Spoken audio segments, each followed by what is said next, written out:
Muito bom dia a todos vocês. Hoje, dia 23/1 de 2024, iniciando aqui mais um dia do Clube Primícias. Que você seja bem-vindo. Muito obrigado por estar assistindo essa live. Hoje nós vamos falar sobre o segredo da prosperidade das nações.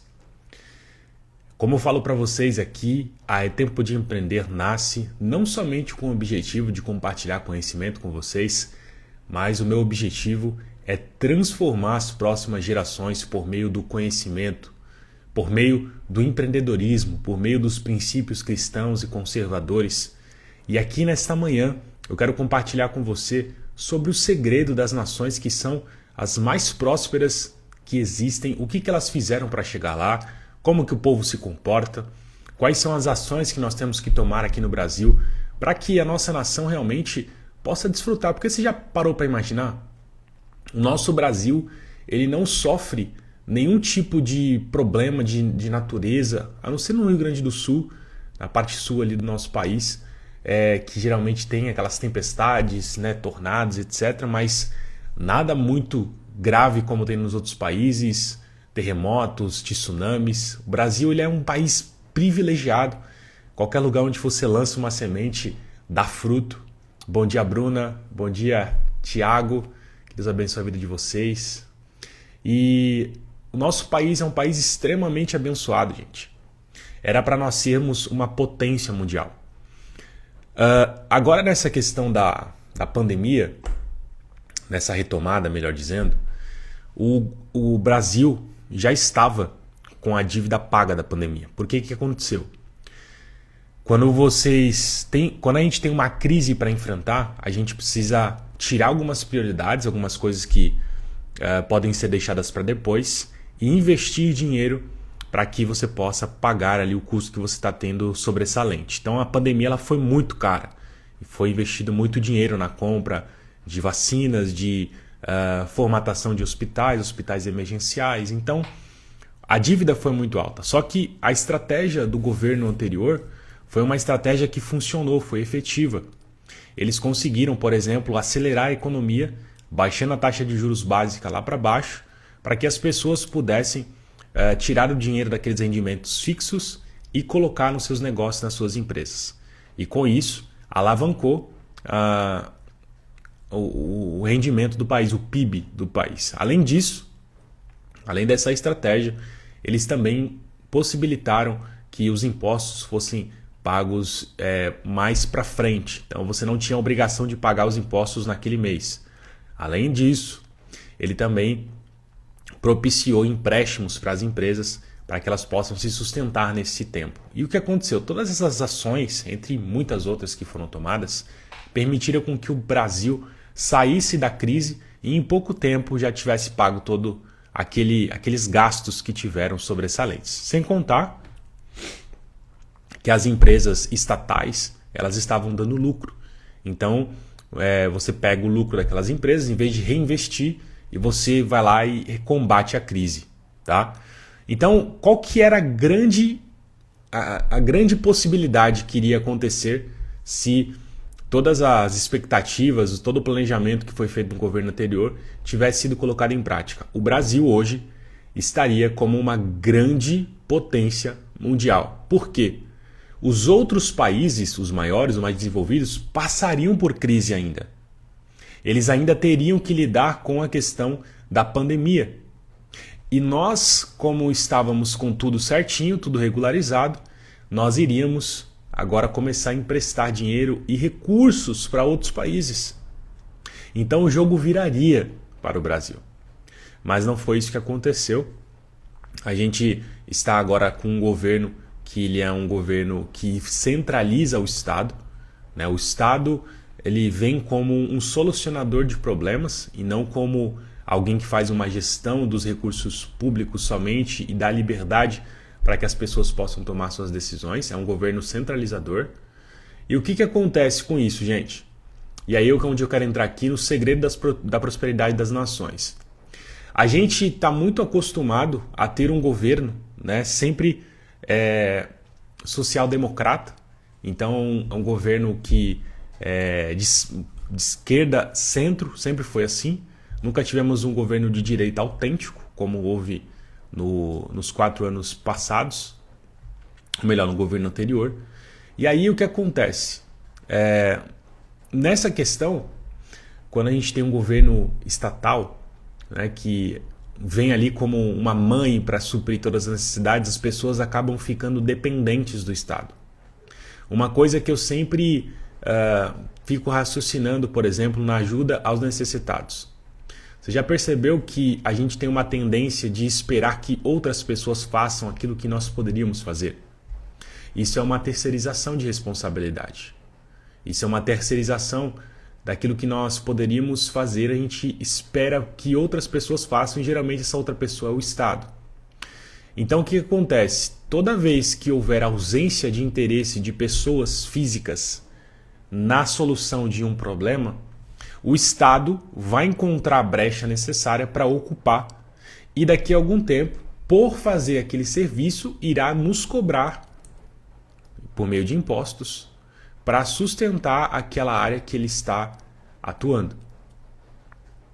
Então a gente vê, por exemplo, a questão da educação. A educação é um dever dos pais. Só que hoje espera-se que a escola possa educar as crianças.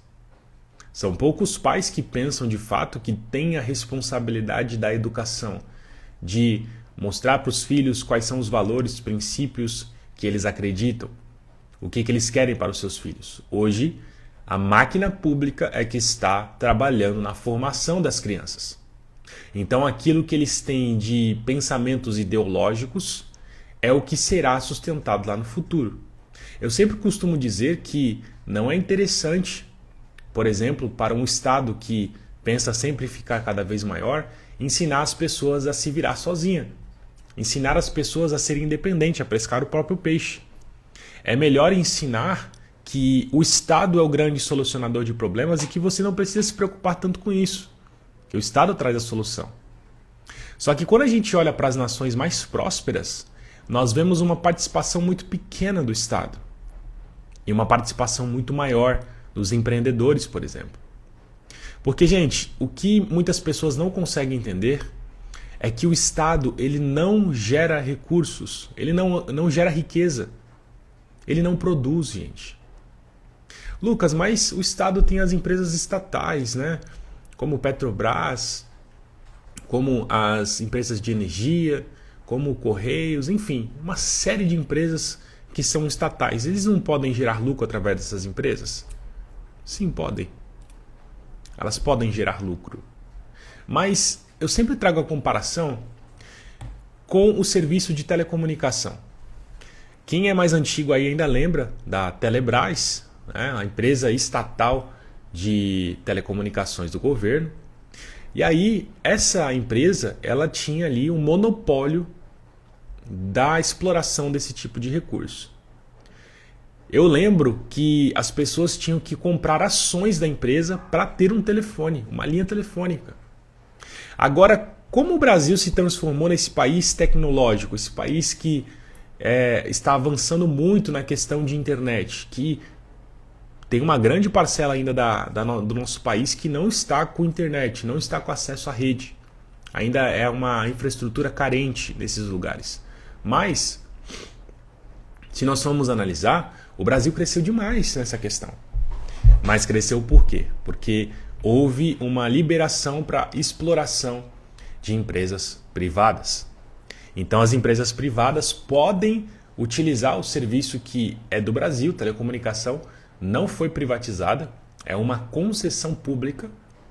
E aí as empresas podem utilizar essa concessão pública para expandir a telecomunicação. Então você vê que existe empresa de internet, por exemplo, e telefonia a escolher. Você pode escolher qual que você quiser.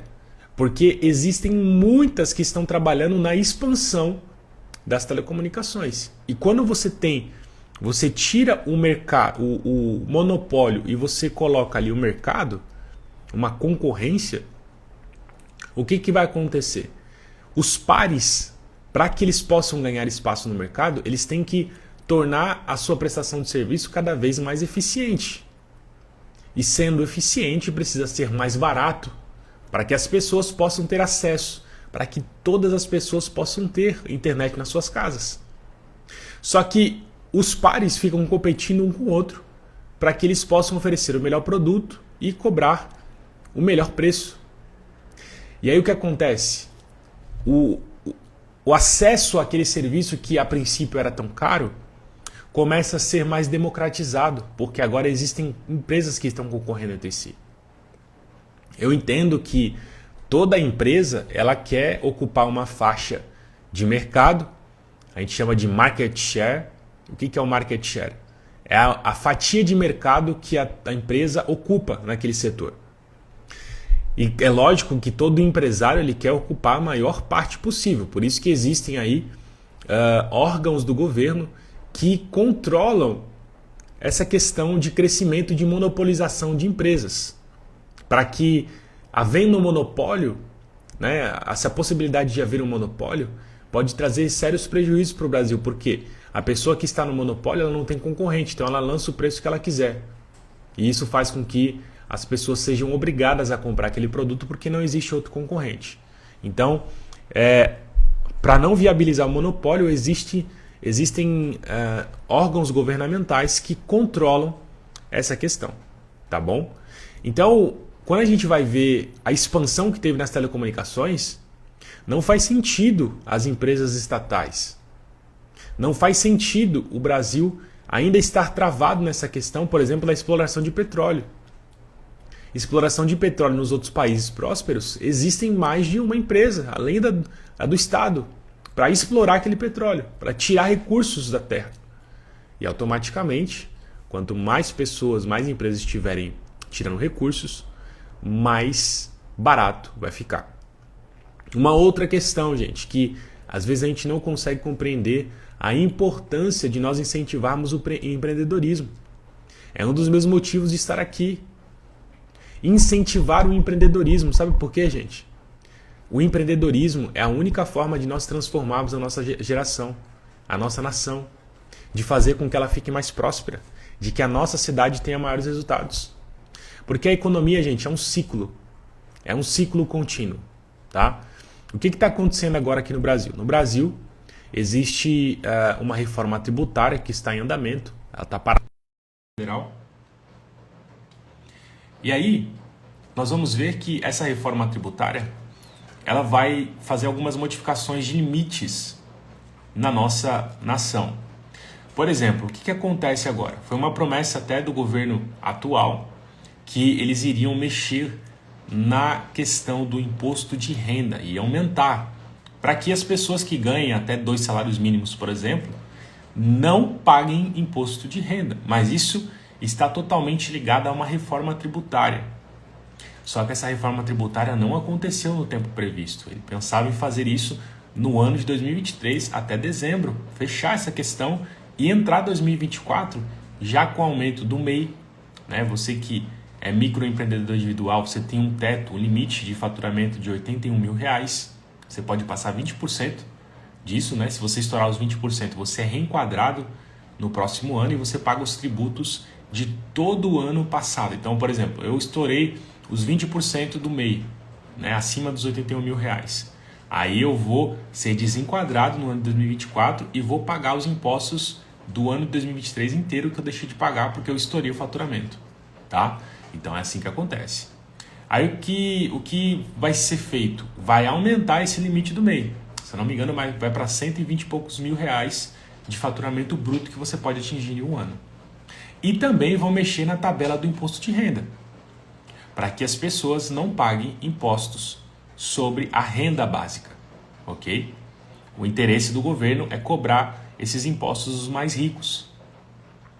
Mas quando há, por exemplo, um inchaço da máquina pública, a máquina pública, por exemplo, cria muitas questões, ela atua em várias áreas, ela precisa colocar pessoas para trabalhar, ela precisa criar infraestrutura. E quando o custo do Estado aumenta, automaticamente as receitas do Estado ficam ainda mais comprometidas. E, consequentemente, para que eles possam manter a máquina pública de pé, eles precisam aumentar a carga tributária. É uma conta simples.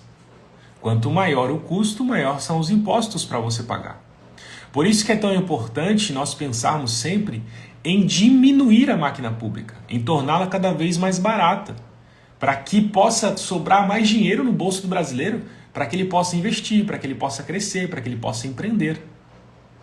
Porque quando a gente vai ver, por exemplo, um demonstrativo de resultado do exercício, que é aquilo ali que avalia a receita bruta da empresa, você vai fazer deduções de impostos, você vai fazer as deduções de o custo da mercadoria vendida, o custo do produto vendido, ou o custo do serviço prestado, você vai fazer esse abatimento.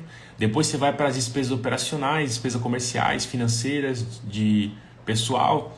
Depois você vai fazer ali os abatimentos dos juros, dos financiamentos, das receitas operacionais, despesas não operacionais. E aí você vai ter o lucro da empresa. Então, quando você vê essa estrutura, que é o demonstrativo de resultado do exercício, você vai ver que grande parte do faturamento bruto da empresa já está comprometido com os impostos. Sem contar que cada coisa que você compra, não sei se você sabia dessa informação, mas pega o cupom fiscal de tudo que você comprar, dá uma olhadinha lá no rodapé e você verá quanto de imposto você está pagando no consumo das coisas que você compra. Está lá no rodapé.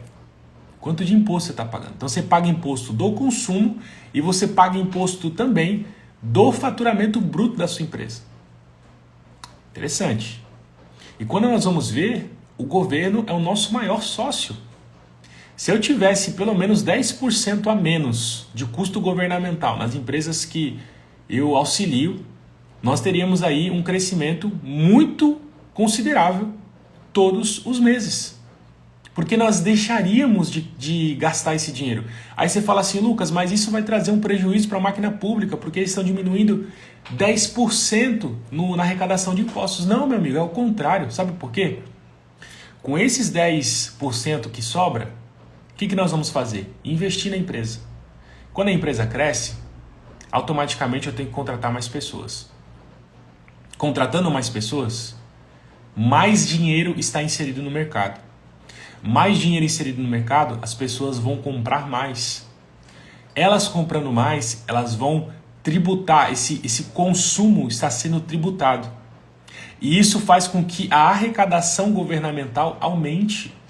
Olha que interessante. Por exemplo, você vai ver países que são prósperos, como é que funciona a carga tributária? Eles não descontam lá do faturamento bruto da empresa. Eles vão lá, você emite notas fiscais, então tudo que você consome na sua empresa, você emite nota fiscal, você tem comprovação de que de fato aquele dinheiro do faturamento, aquela parcela do faturamento bruto da empresa foi comprometida. E aí você paga imposto em cima do lucro líquido da sua empresa. Não do bruto, mas do líquido. E aí você tem uma capacidade maior de reinvestimento na sua empresa. A sua empresa cresce e automaticamente o Estado não fica na sua garganta sugando sangue. E você tem capacidade de expandir os seus negócios. É por isso que essas nações são prósperas. Porque os empreendedores não têm mais do que um sócio, que é o governo. Eles têm ali, lógico, a obrigação, né? Inclusive quando a gente fala de CNPJ, a gente fala de razão social. Ou seja, a sua empresa, ela tem uma importância dentro da sociedade. Ela tem uma razão social. Ela tem um motivo de existência na sociedade. Ela faz parte disso. Ela não é um ser que está fora disso. Não, ela está na sociedade e ela tem que contribuir. Tudo bem. Mas que essa contribuição seja suficiente para que a empresa possa continuar crescendo. Porque cada vez que a empresa cresce, todas as pessoas ao redor são beneficiadas. Às vezes a gente olha para o empresário e fala assim, pô, esse empresário anda de Porsche, anda de BMW, esse cara é rico, é milionário. Mas dá uma olhadinha em quanto a empresa dele fatura e quanto ele abençoa, entre aspas, as pessoas que estão ao redor. Quantos funcionários ele sustenta? Quantos fornecedores estão sendo alcançados pelo faturamento dessa empresa? O empresário, no melhor dos casos, fica com 30%. Do bruto. 30%. Aí você pega esse lucro que teve ali, descomprometido, e você tem que fazer reservas, provisões para o futuro.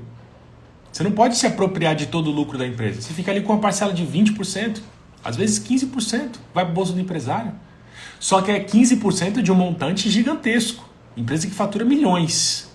Então esse cara tem uma vida mais confortável, mas se você for ver os custos envolvidos no negócio dele, quantas pessoas são alcançadas por causa que aquele negócio existe, você vai ver que é uma gama muito grande, é um percentual muito maior. Às vezes, 80% do faturamento bruto da empresa já está comprometido, já tem um destinatário.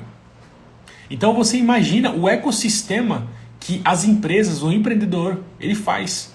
Porque você tem a sua empresa, aí a sua empresa, ela presta serviço para as pessoas, então melhora a qualidade de vida das pessoas, ajuda elas em alguma coisa. Por exemplo, vou puxar aqui para a empresa de internet.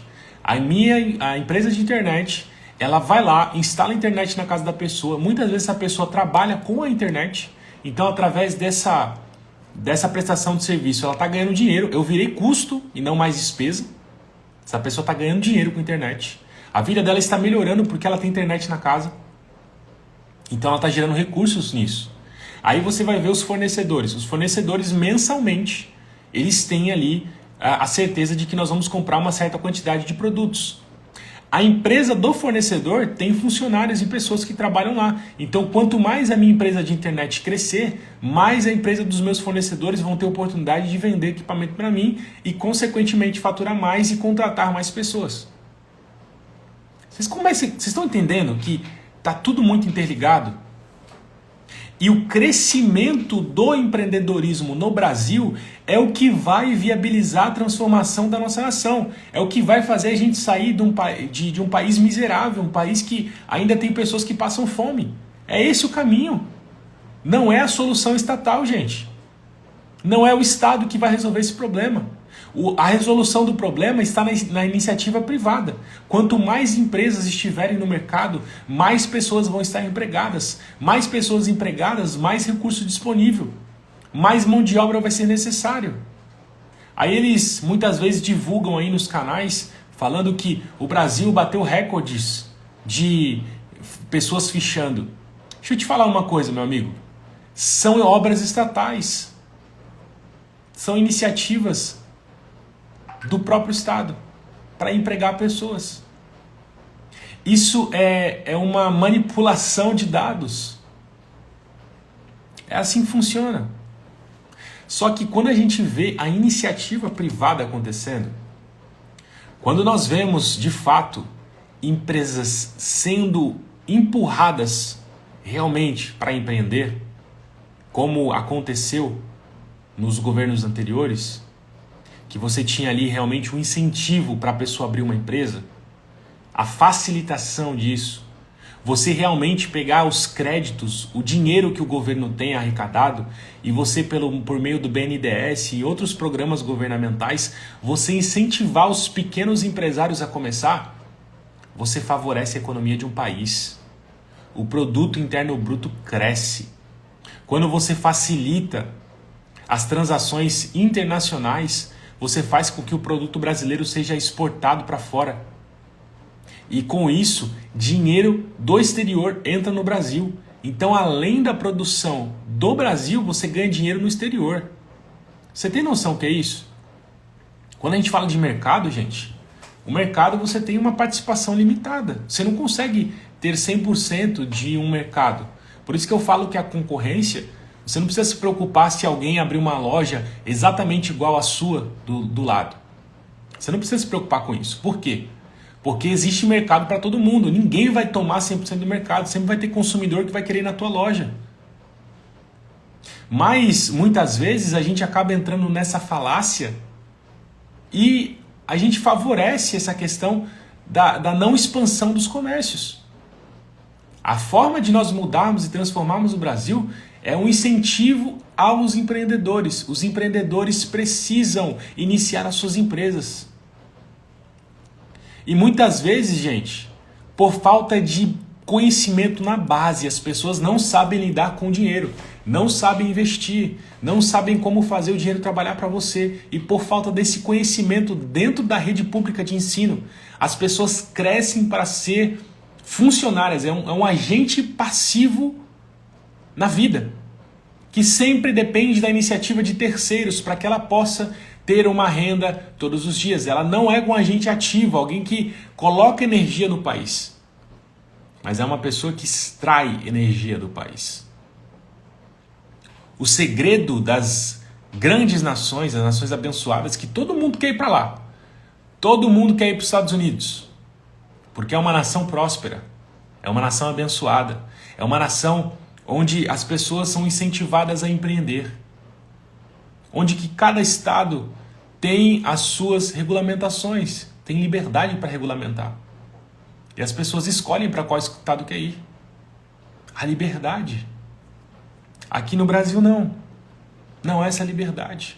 E cada vez eu tenho visto mais carga tributária, porque o estado está crescendo. A máquina pública está ficando cada vez mais pesada. E daqui a pouco o capital começa a sair do Brasil, porque não faz sentido o empreendedor ter um negócio aqui dentro, que sendo que o governo leva a maior parte dele. É mais fácil fechar as portas, pegar o capital que ele pega com a venda do negócio e investir em outro lugar. Fora a falta de segurança jurídica. Você precisa ter uma segurança de que a operação do teu negócio está dentro da lei e as leis no país são respeitadas. Agora, se você começa a ver uma direção que as leis, ela depende da interpretação do juiz ou de quem seja que for que está julgando a causa, isso traz insegurança jurídica. Quem tem capital não investe no país. Vai levar o dinheiro para outro lugar. Então você vê que existe um interesse muito grande do empreendedor no cenário macroeconômico. Imagina se você começa a ver que o governo está dificultando, por exemplo, a importação de itens, de matéria-prima, e o seu negócio depende a 100% disso. Como é que vai ser? Por exemplo, a gente já está há algum tempo com o diesel a mais de R$5. É por isso que você vai no mercado, meu amigo, e você gasta R$300 em 2 bolachas e um pacote de batata. É por isso. Porque quem paga a conta no final das contas somos nós consumidores. Somos nós que pagamos a conta. Não é o governo, é o consumidor. Toda vez que a carga tributária aumenta, cada vez que o custo fica mais caro, nós que somos empresários, o que a gente faz, gente? A gente coloca para o consumidor pagar. É isso que acontece.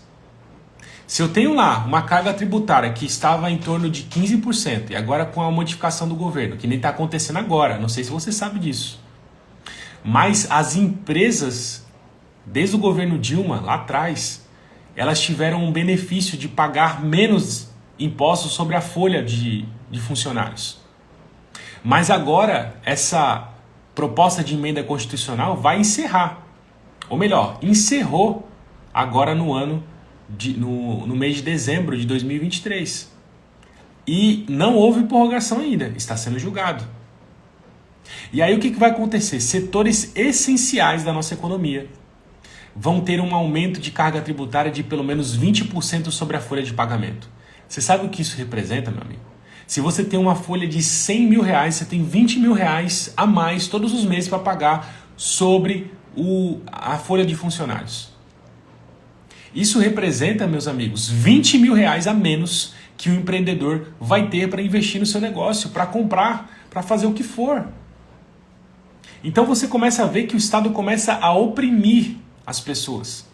E o empreendedor, o que ele faz? Ele vai colocar lá a margem de markup dele. Eu quero ganhar nessa operação 20%. Eu quero ganhar nessa operação 20%.